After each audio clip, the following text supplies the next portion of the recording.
रहते देखो Neolithic settlement in the Indian सब कॉन्टिनेंट्स। अभी देखो द एल्डेस्ट और the strongest man was the leader and made the regulation for the entire tribes. उन लोगों के बीच में, उन ट्राइब्स के बीच में जो सबसे बुजुर्ग हो या फिर कोई ताकतवर आदमी हो, वो सबसे यानी कि उनसे सबसे स्ट्रॉन्गेस्ट मैन जो है वो उसको वो अपना लीडर बनाते थे और वो सोसाइटी के लिए रूल बनाता था। अभी देखो houses, the houses of neolithic farmers were much larger than the stronger than the thick skin covered horse of the mesolithic ancestors. Mesolithic के ज़माने में जो रहते थे लोग, वो एनिमल के स्किन को ढककर छोटे हॉर्स बनाकर रहते थे वहाँ पे। लेकिन इस एज का जो था घर जो था वो बड़ा था और उसके मुकाबले ज़्यादा स्ट्रॉन्गर भी था।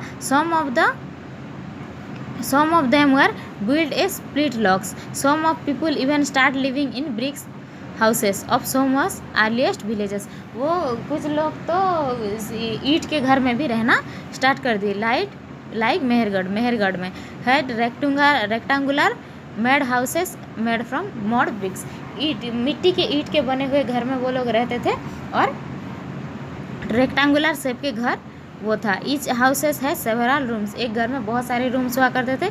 सम the rooms are use to storing grains, और कुछ रूम्स ऐसे होते हैं जिसको गोदाम यानी कि ग्रेन स्टोर करके रखने के लिए यूज़ किया जाता था। अभी देखो tools, polish tools such as axes and chisel have been founded at neolithic sites in the Indian subcontinents में बहुत सारे टूल्स पाए गए हैं जो नियोलिथिक एज में यूज़ होते थे, जैसे कि एक्सेस और चाइजल।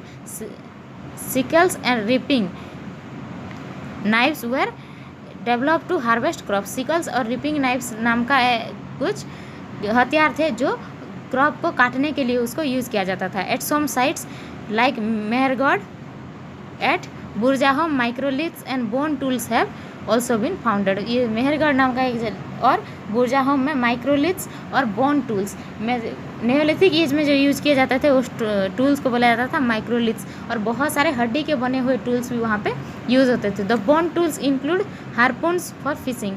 बोन टूल से बहुत सारे तरीके के हथियार बनाए गए थे, जैसे कि हारपून्स जो फिशिंग के लिए यानी कि मछली पकड़ने के लिए यूज़ किया जाता था। नीडल्स भी बनाए जाते थे सिलाने के लिए। Arrow headed and spear headed and daggers for hunting. शिकार के लिए arrow head, spear heads and daggers use किए जाते थे। Pottery, during the neolithic age human learn to make pottery on pottery wheel. ये नियोलिथिक एज में pottery wheel यानी कि एक व्हील होता है जिसमें मिट्टी को रखकर वहाँ पे पॉट बनाते हैं। तो पोटेरी व्हील की मदद से पोटेरी बनाना नियोलिथिक एज में ह्यूमन ने सीखा। They made vessel of clay and baked them on fire. वो क्ले से यानी से मिट्टी से वेसल्स बनाते थे और उसको आग में जलाते थे।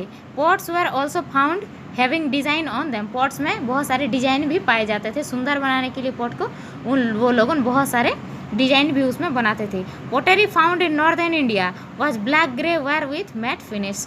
पोटेरी जो नॉर्दर्न इंडिया में पाए जाते हैं वो ब्लैक और ग्रे कलर के होते हैं और मैट फिनिश यानी कि वो बहुत शाइनिंग वाले फिनिशिंग होता है उनमें। अब देखो इन्वेंशन ऑफ द एक्सेल।